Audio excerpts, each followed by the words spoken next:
Unlock the path to healing with Exposed Podcast. Join us as therapists from around the world break mental health taboos, share powerful stories, and provide insights that transform lives. Tune in, educate, and thrive. I cannot tell you, my entire world has shifted in the way I understand pain, in the way I understand the body, and how desperately our body wants to tell the story, particularly when we no longer have had a voice. Honestly, my entire world as a therapist has been thrown upside down by these discoveries. Okay. Hello, everyone in Expose Podcast. Please let me welcome Monique Hoving.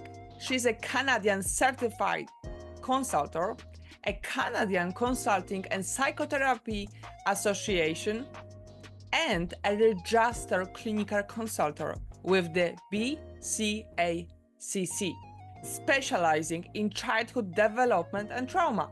Monique developed the trauma regulation and integration process to provide a holistic therapeutic approach. Her method addresses the impact of trauma, integrating the brain, the body, the nervous system, and attachment dynamics to foster profound healing and well-being. Please let me welcome Monique. Yeah, thank you for having me. I'm very excited and I really appreciate you engaging me in this conversation. That is so important to help people understand more about, treating trauma and attachment injuries and what this looks like in my world. What inspired you to develop this very unique approach to trauma and attachment therapy?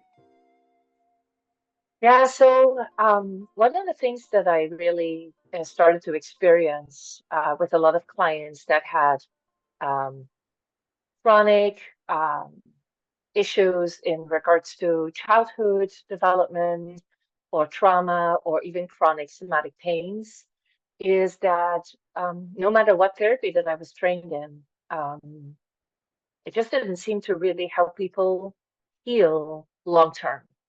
Like some of the things that I had learned, it seemed helpful in the moment, but then, a couple of weeks later, people were back doing the same thing, experiencing the same thing. And so therapy as a whole started to feel pretty useless in a way. It just didn't seem to really provoke a lot of change more permanently for people. So that was very frustrating as a therapist to experience. And I'm sure very frustrating for the people who try to heal themselves. So you noticed that there was something missing. There was something missing. And you're a scientist. Your brain was like, "Oh my God, I'm going to find the missing piece." No, I am just so excited how your mind works and actually finding a solution. Can you speak a little about the core principles of integrated trauma and attachment therapy? How could you differ it from the traditional therapeutic approaches? Yeah, yeah. So the model that I've developed is called TRIP, so Trauma Regulation and Integration Process.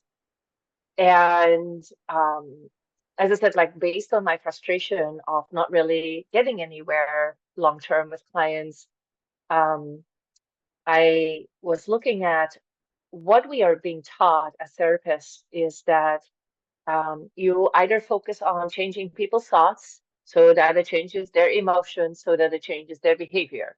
Or other therapies we're talking about, no, trauma is stuck in your body. You need to have somatic approaches that help the body process the trauma that is in the body. Then other therapies go, well, no, but you need to use the eyes and the brain. And other therapies talk about, oh, but no, we only have to access our emotions and then really understand how to express our needs in the relationships with people that we have. And I was just like, but hang on, we have all of that. As humans, we are not just thoughts. We are not just emotions. We are not just the brain separated from our body. And so it didn't make any sense to me that somehow we focus on one area when, as a human, we are an integrated and holistic being. So that didn't make any sense to me. So that was one of the motivators to really look at what is needed to address all these different areas that make us human. And it felt like we were disadvantaging clients or people that, the general public, by making them believe that if you only focus on this part, the rest will follow. And it doesn't. I mean, it's obvious that it doesn't. So that's one element to it. And the other part is, and I'll talk a little bit more about that, is that one of the techniques that I learned during my master's program is to work one eye open at a time. And that has dramatically changed anything I do in therapy. So that's kind of like, in a nutshell, kind of like, the beginnings of it. I find it very extraordinary and genius to have that insight. Hey, we need to connect all of the cognitive, the body, the eye movement therapy. And even though many of therapists might have that insight, you decided to really take action and create something which connects, you're saying connects all of those. And you Yes. mentioned, and that's what brings me to my next question, why it is important to process traumatic experiences with one eye open at Ah, time, and how does this technique improves the access, the depth of access to our experience? yeah. So it's first of all, I do want to kind of caution anybody that's listening to not just start trying anything out that I'm talking about, particularly if you live with the impact of trauma. Because the minute that you are thinking about a particular experience that you've had in the past, then when you actually start covering one eye, your brain, your nervous system, your body, your memory, emotions, and cognitions actually show up differently. And even though that I was trained in these techniques during my master's program, they didn't really teach us the depth of what this actually offers. And what I started to learn is that once you think about a particular experience or a particular symptom that you have, right? Because a lot of people with trauma, they don't have specific memories. They may just have a particular symptom. And so what I started to discover is that once you think about a particular topic, one eye is directly connected to that experience as if it happened yesterday. So think about if you experienced something when you were 7 years old, when you then cover one eye, and that eye is directly connected to your 7-year-old self, in that moment, you do not know anything beyond that experience in that moment. So what I started to discover is that not only does it feel like that experience is still very fresh, often with that eye open, you don't even know that you are now, let's say, 40 years old, and that maybe you got married, and maybe you actually became a therapist. Or so the experience that you have had in the past is compartmentalized, and it's not connected to other parts of you. The other eye, however, is connected to how you learn to deal with that situation and how you responded and survived it. And so, what that means, as you can imagine, if you think of something that was difficult and you are experiencing as if it just happened, think about how your body is going to feel. Think about how your emotions are going to feel, how your heartbeat is going to feel. And what I discovered is that visually, instantly, your eyes do not identify the reality as if it is now. That means I, as the therapist, might look different. Your environment looks different. And your nervous system actually starts to perceive this world through the lens of, let's say, that 7-year-old. But when you then switch to the other side that has learned to cope and survive, all of a sudden, your heart rate is more regular. Your brain kind of knows what's happening in the here and now because that part of you survived.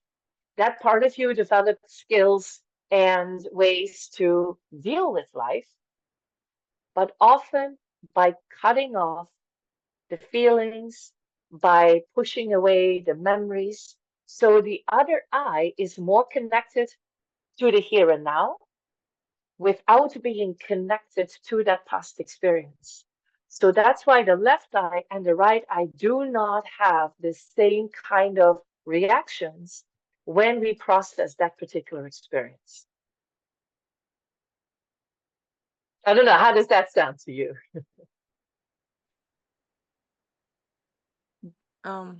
It just wanna makes you experience that, and I hope that many people who listen to this podcast can you actually speak about the upcoming workshop for the public? Are you doing it for therapists or as well open for public?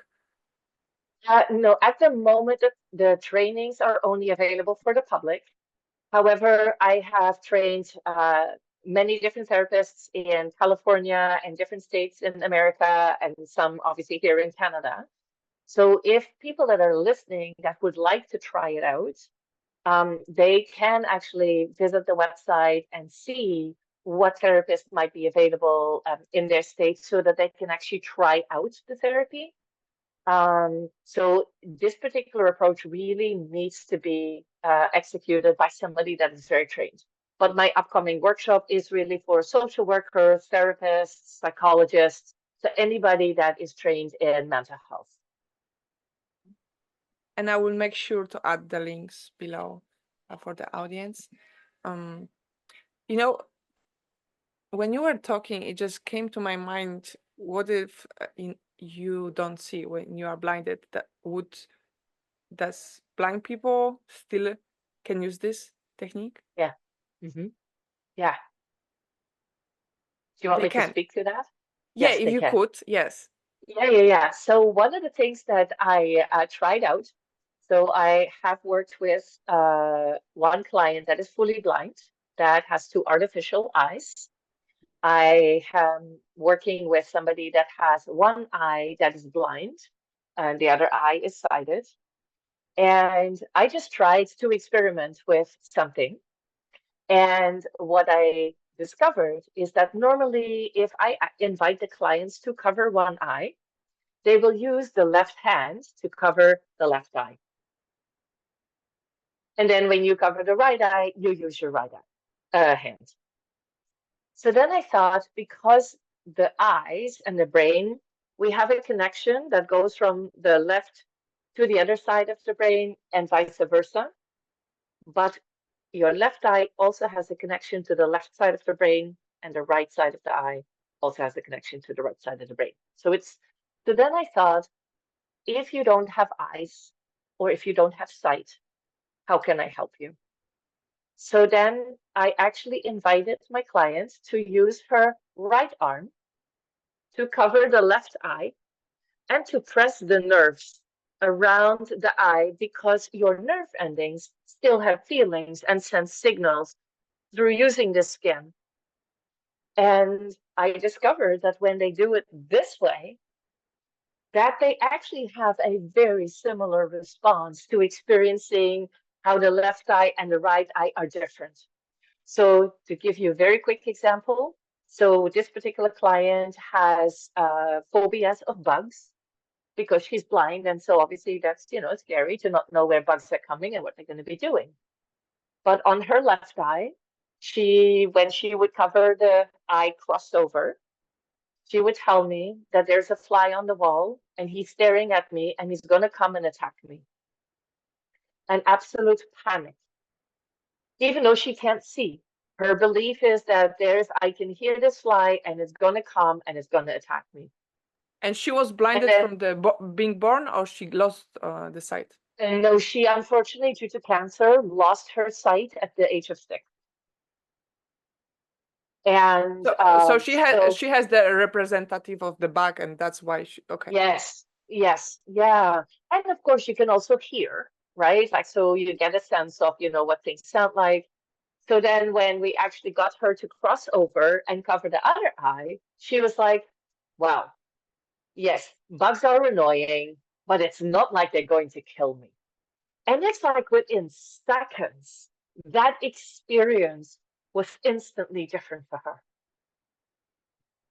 And so that's how I literally developed this crossover technique to still have clients that are, either partially sighted or fully blind, that they can still engage in the majority of the process. And so, yeah, so I found an adaptation to make that work. Is this therapy suitable for anyone? Like starting from some, little traumas to really strong, severe military traumas? Yeah. Or like Yes. for sexual, like I'm curious more into, is it isn't not pleasant? Do you, like, during the AMDR session, sometimes you can feel like a nightmare, like the whole experience going through, and it's really uncomfortable. Is it? Yeah. Could you take us through what sensations we can come across during the session, so we can get prepared? Absolutely. Yeah, for sure. So the beauty is that, as I just explained, is that one eye is directly connected to the experience, and the other eye is more connected to how you survive, right? So when we actually process it, we process it emotionally, cognitively, physically, visually, and somatically. So there's actually these different processes that I take you through. And I want to talk a little bit about the permission in a second. So just remind me, it's a very important part. And so what you will experience on the one eye can be intense because you are literally that 7-year-old self talking and expressing what it was that you experienced. But when it gets intense, we actually switch to the other side, where you instantly are connected to the fact that you survived. You actually are not right there in the past. And so that means that you, as the therapist, can help the client not stay in that intensity all the time. And the whole purpose is that the left eye and the right eye, those two experiences, they unfortunately are not on the same page. And I want to talk a little bit more about that, because if you are connected to the experience as if it's still happening, you have a lot of intensity, you have a lot of emotions, you still have a lot of physical pain or responses. But then the way that you survived is often by having cut off the emotions, by having suppressed the memory, by maybe focusing on working a lot or focusing on becoming perfect. You have developed different ways to abandon the intensity of the trauma. Sadly, that now actually causes an internal conflict, because now you have the younger version of you that still lives with the pain, and the other part of you that tries to run away from the pain as much as you can. And because often, not all the time, in childhood issues and trauma, we didn't have the right person give the care that we needed or the support, or for whatever reason. So now, unfortunately, we re-traumatize ourselves. Because every time that your emotions and memories come to the surface, your survival part goes, uh-oh, I can't handle this. We need to run away from it, manage it, dismiss it, and push it down. So now you actually repeat part of the trauma in the way that it happens before when nobody was there for you either. So on a day-to-day basis, people actually don't realize they re-traumatize themselves because one eye has a part of you that has learned to minimize, suppress, run away, move away, do different things to not think about it. And then the other part of you that is still connected to that experience is now still suffering on its own. And the reality is that that part of you that had to survive also didn't have the needs met, also didn't have anybody to care for it. And so TRIP really brings those two parts back together in unity so that the internal conflict is healed, so that you actually don't feel internally isolated, minimized, but you actually start to have experience of both. Yes, it happened and I got out. And that's just one core principle of TRIP. There's a lot of pieces that are, that I'd love to talk about, but we'll need 3 hours for me to explain it. But that's kind of like one of the core pieces to understand about TRIP.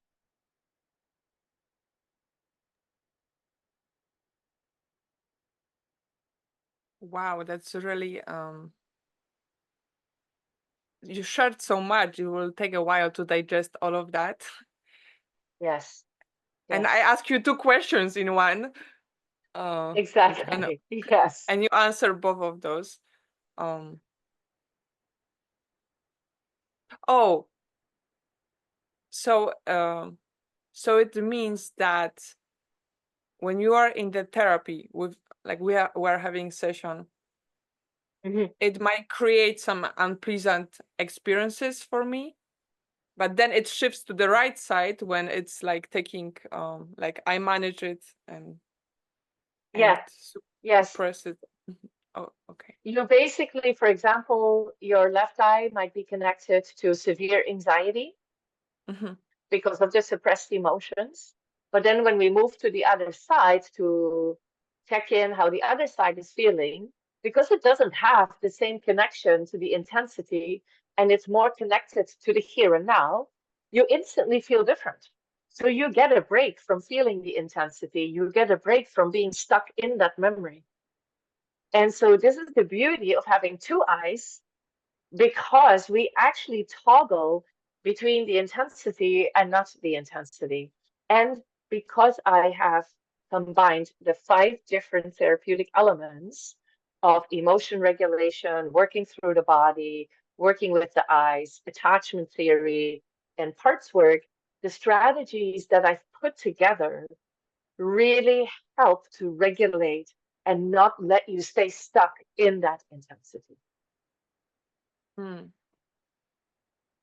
It really makes me feel like you want to experience it, and that's how you will get the true feeling, if that works. Yes. For you. Yes.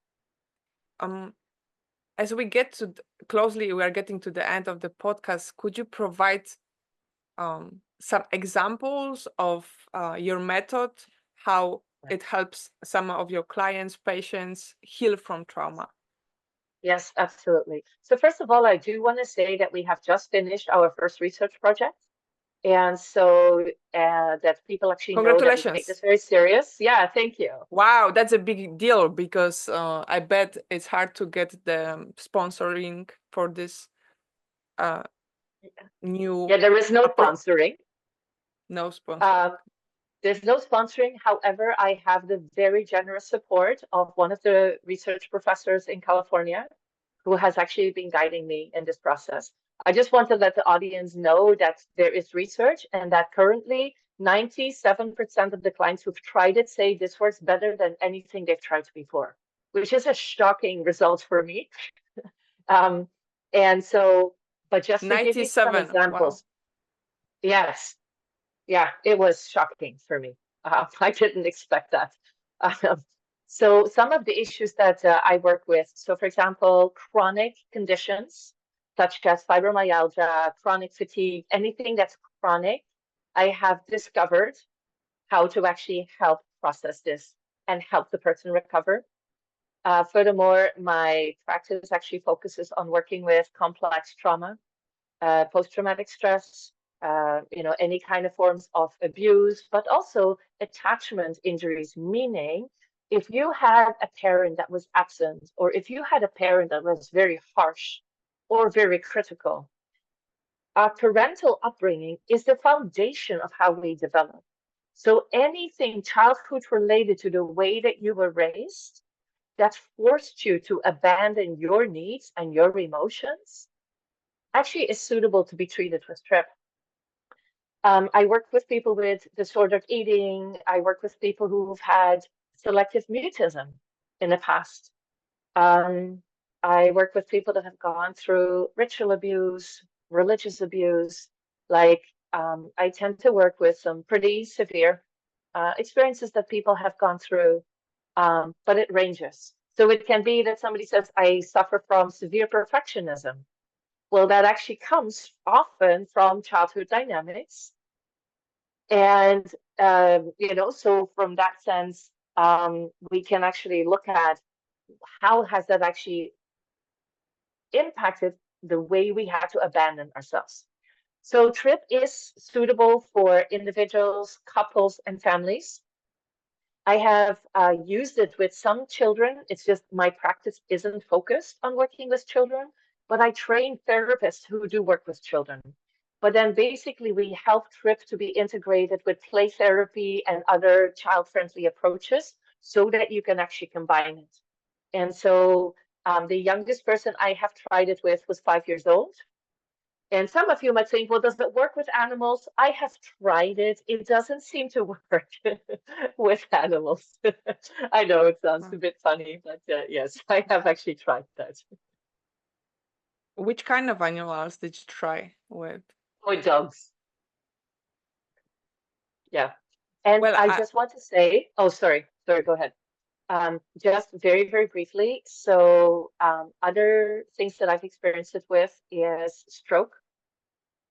So I've used it with people that have experienced stroke. I have actually used it with somebody who was in an acute psychotic episode. And even those symptoms were only connected to one eye. People that have had personality disorder diagnoses, like obsessive compulsive personality disorder. When I do TRIP, we show that those symptoms only show up in one eye, but they don't show up in the other eye. And so, yeah, and at the can I moment, ask, yeah. with the patients with those mental illness like psychotics, or mania, Yes. does the therapy works without the medications, or are we talking about the medications plus therapy? So it's a good question. So often medication is very complex when it comes to people with trauma. And many people that actually have experienced trauma find they are trying some medication and it doesn't work, or it does exactly the opposite. And so TRIP can work in combination, even if you are on medication or if you're not on medication. So that doesn't really make a difference. I just want to very quickly say that when it comes to the psychotic episode, that was one person that I actually helped with that was actively in a psychotic episode. And so that I can't say that I've treated 10 different people with that. I just want to give the audience a bit of a sense of like, what have I discovered in some of these extreme situations where I've tried it with? So, because you were asking me, like, what does this work Yes. with? And yeah. Well, I understand you are going to continue your work on this. Yes. There is so much research to make and so many possibilities for people with mental issues. Yes. Like that's Oh, absolutely. And I'm so excited for, this topic is close to me. Like my brother has a bipolar, and my father, actually took his life because of he I guess didn't have the right treatment. Back in 70s in Poland, it was the second generation, the first generation of antidepressants, which antidepressants were made a lot of side effects, right? So I feel like if therapy should be the main medicine, and then I do believe some part of me that those mental illness are created as some result of some trauma and sensitive nervous system.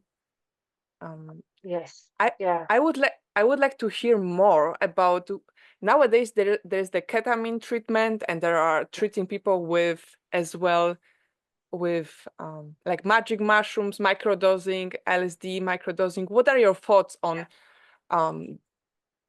that? Are you and also are you planning to Yeah. include microdosing in your therapy? No, I'm not. First of all, I'm not trained in it, so Mhm. I can't really speak to it just because I am not trained in it. So it's a little bit harder for me to kind of comment on those specific treatments. Um, I I have some suspicions about it and some conceptualizations about it that I don't know that long term we are going to actually experience the healing that we're looking for. Um, I I suspect that it brings some resolve in the moment. I just don't know if people are going to experience long-term integration with it. Um, I do realize, and I know our time is up, that we didn't actually get to talk about the permission piece in TRIP. And I don't know if we have very, very quick moments to address that, or maybe we can talk about that another time. Sure, we have that permission piece. Can you remind me? Sorry, now Yeah, my brain. so no, that's okay. It's just so TRIP from other therapies is that with both eyes open, people often feel very motivated to heal. And one of the things that I discovered is that when you choose a particular topic, with both eyes open, you really want to heal this. But then when we cover one eye, the TRIP exists out of three processes: projection, permission, and compassion.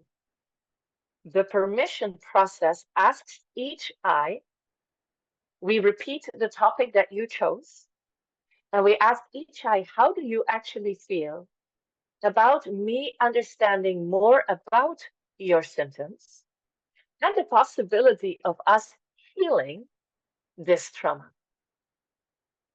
And I started to discover that one eye is very motivated, but the other eye is terrified, is afraid, is hesitant, or with chronic somatic conditions, I typically get a no, at least from one eye. And I would love to talk a little bit more about that, but it actually starts to show us why we struggle to heal. And it's because if we don't understand why we actually don't want to heal, there's actually very good reasons why we either don't want to heal or why we can't heal. And that in TRIP is so significant because for as long as we don't expose that during the therapy treatment, we actually do not resolve the internal conflict about whether we want to face the trauma and really heal it. And so the permission process is essential and has become one of the major differences in any of the treatment that is compared to other therapies. So that's pretty interesting. So could you speak a little more on why, on the reasons? My brain works faster than I am able to speak. Yes. Okay. Yes. So let could you me explain that. So yeah. So two reasons is that, for example, when you think about if you've experienced trauma as a child, how overwhelming that was, and how you do not have the knowledge and the skills to regulate, to soothe, to comfort. When you have the eye open, that is still connected to your 7-year-old, that is not connected to, let's say, your 30-year-old. That 7-year-old still has no skills, has no ability or support to face it. So when that eye is open, you think and feel like that 7-year-old. So then that 7-year-old goes, oh, no, that's a bad idea because I I won't be able to survive. I will die if I have to feel all these feelings again. It's too overwhelming. So that's one. The other part, and particularly this comes to chronic conditions, in a lot of trauma, we lose our voice. And what I mean by that is the empowerment of our voice has been taken away during a lot of different kind of traumas. Our body is very smart. Our body will instead become our voice. So what that means, if you have had very bad experiences and you were not able to speak about it, you were not believed or nobody supported you, the painful physical feelings that were connected to that experience will continue as a way to tell the world that there is something bad that happens to me. So when I use the permission process in a lot of chronic conditions, I get a no, because if we are going to heal the physical symptoms, we actually lose our voice to let the world know that something bad happened. If I can continue to have pain, it still signals to the world that something bad happened and I need somebody to take care of me to heal that. So when it comes to the permission seeking in TRIP, we start to understand that there are reasons why healing isn't helpful to some parts of us, or it seems like almost like a threat to some parts of us. So, for example, if there was a lot of injustice in your life, you would have had a lot of anger. Anger tells us that something went wrong. So now we are telling you, you should be healing from your anger. But if I heal from my anger, I will never have evidence that something bad happened and something horribly went wrong. So even people trying to heal from anger issues, they are being told, you have an anger problem. No, we have an injustice wound that has never been healed. And if that wound does not get the appropriate healing, and now we just ask anger to leave and to go away and to be managed, where is the evidence that something bad happened or something wrong or injustice happened? So there are reasons why the option of healing sometimes doesn't feel like the right choice to a part of us. And the same with the chronic conditions, as I was sharing. Now, one other piece that I just very quickly want to highlight.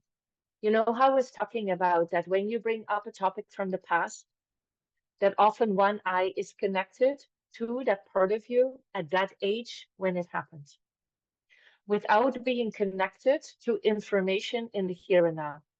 So I'm going to tell you, one of my clients with fibromyalgia, we discovered that her fibro symptoms are connected to the trauma symptoms in her past. And I tried to get permission from her 5-year-old self if we are allowed to know about the pain symptoms. And this time, so my client is in her 50s, and I'm allowed to share this with her, with the audience. Basically, the tiniest of voice came out and said, secrets. And we discovered that this younger version of her is carrying secrets that have never been able to be processed, and that the burden of the secrets is being expressed in pain in the body. And then we discovered that the reason why I am not allowed to ask about what the secrets are is because the 5-year-old part of her did not know that her dad died 30 years ago, because my client's biological age is in her 50s. But the 5-year-old does not have connections to that current information. So that 5-year-old part of herself still thinks dad is still alive, and if I'm going to say anything, I'm going to be in trouble. So we actually switched to the other side And the older version of herself was able to share Dad is no longer alive. So then we switched back to the other side and we told the 5-year-old that Dad actually died many years ago, which is very strange to tell a 5-year-old that Dad died 30 years ago. And the 5-year-old started to cry, and she told me it was from relief because now she feels she does not have to keep the secrets. And we actually are now able to work through the fibromyalgia symptoms that are directly connected to the secrets of the trauma. I cannot tell you, my entire world has shifted in the way I understand pain, in the way I understand the body, and how desperately our body wants to tell the story, particularly when we no longer have had a voice. Honestly, my entire world as a therapist has been thrown upside down by these discoveries. Anyway, I just wanted to share that with you. Do you use this therapy on yourself?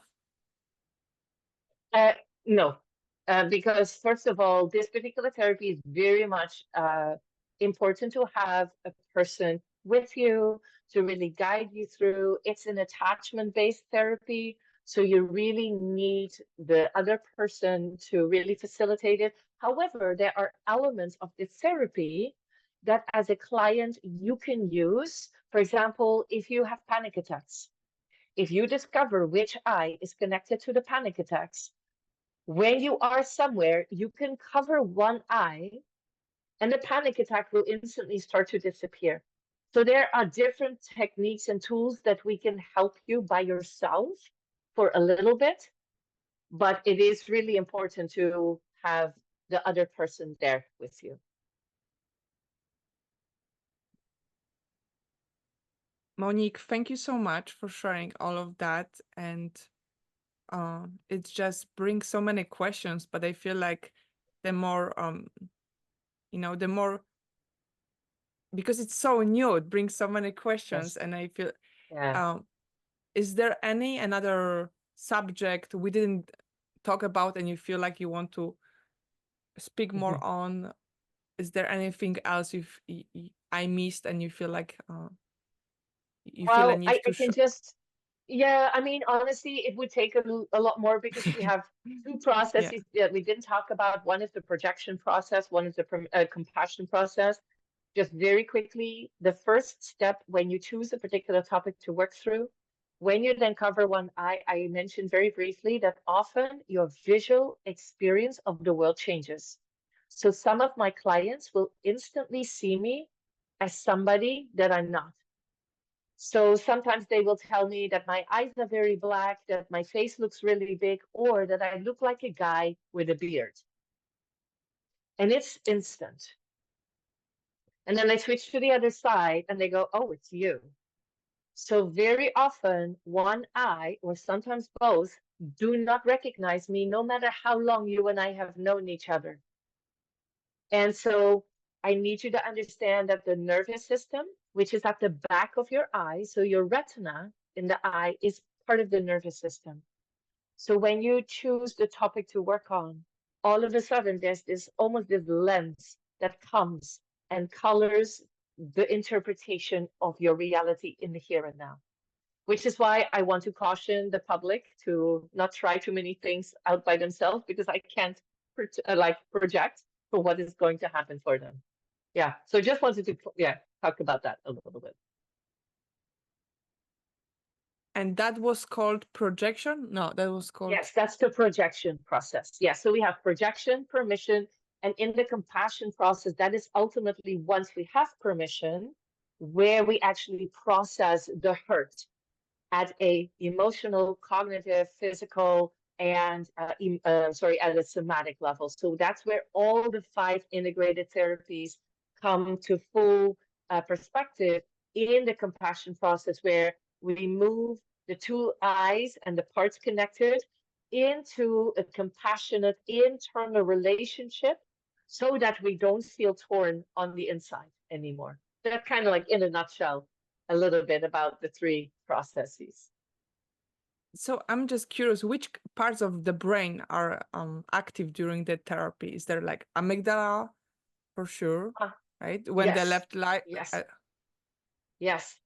Basically, your long-term memory, because you are accessing information that you haven't accessed before for a long time. There is the prefrontal cortex, because the other part of you that has learned to survive is in the here and now. So there's more cognitive access, right? And so the amygdala, the nervous system, long-term, short-term memory, so the hippocampus. And so, yeah, because you have the amygdala and the hippocampus, they're neighbors. And so, and obviously the nervous system is differently wired from one eye and the other eye to the rest of the brain. And so it's complicated. It gets very messy to go into all the neuroscientific details, because we don't actually have all the answers as to why this works the way that it does. So could we say, would it be fair to say that after how actually I forgot to ask you another question, but I will finish the first. After such and such amount of therapy with this Yeah. approach, our brain will start to work different, and like Yes. the organs will go back to the size, the healthy size, because there's a research showing, for example, that the hippocampus gets smaller because of the cortisol and stress. So Right. would Right. it be fair to say that the I mean, brain that would be a really interesting research study if we had access to to the right equipment to actually start measuring that. My clients report definitely a reduction in anxiety, depression, dissociation, like we see that from the research that has come through. And so obviously, as the brain is healing its connection to the body, right? So we would assume that there's, just like trauma impacts it, that we would like to think that as we heal it, that there's also some reverse effects of that. I sure hope that, in the future, I will have more specialists that will come and join me to help me figure this all out. And so, yeah, who knows what else we're going to be discovering.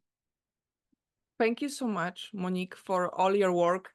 And I would love to support you. Could you please tell us how our audience, how can we support your mission, what you're doing, your research? Yeah.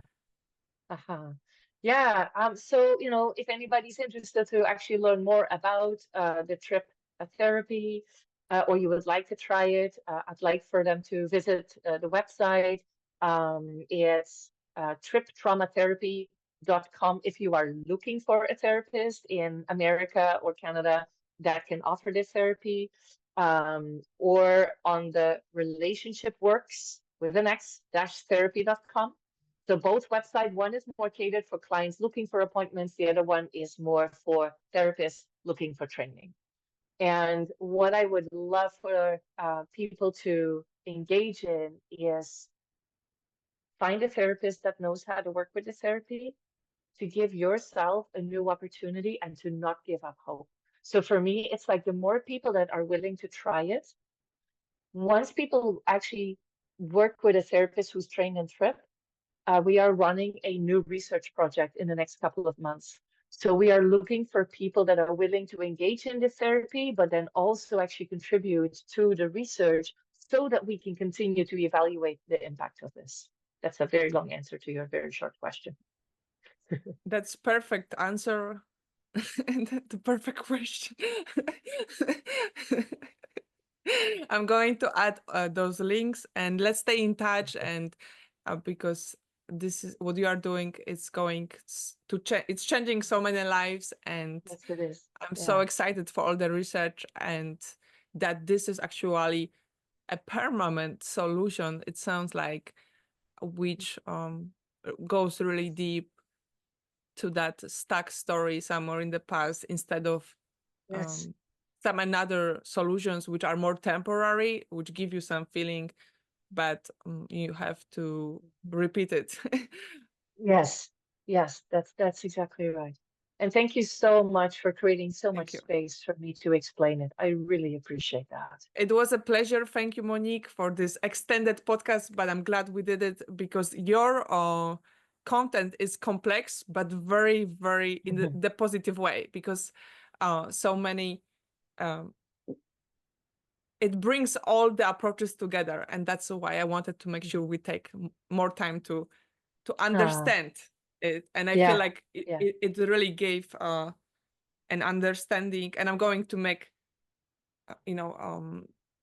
make some follow up with the audience and ask them about the feedback for the that'd be interview. lovely.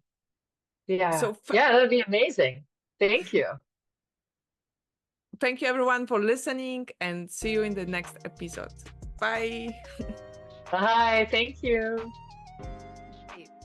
I hope you enjoyed this interview, and please subscribe my YouTube channel. For you, it's a one click. For me, it means the possibility to continue creating impact in the world with those videos. Thank you, and see you soon.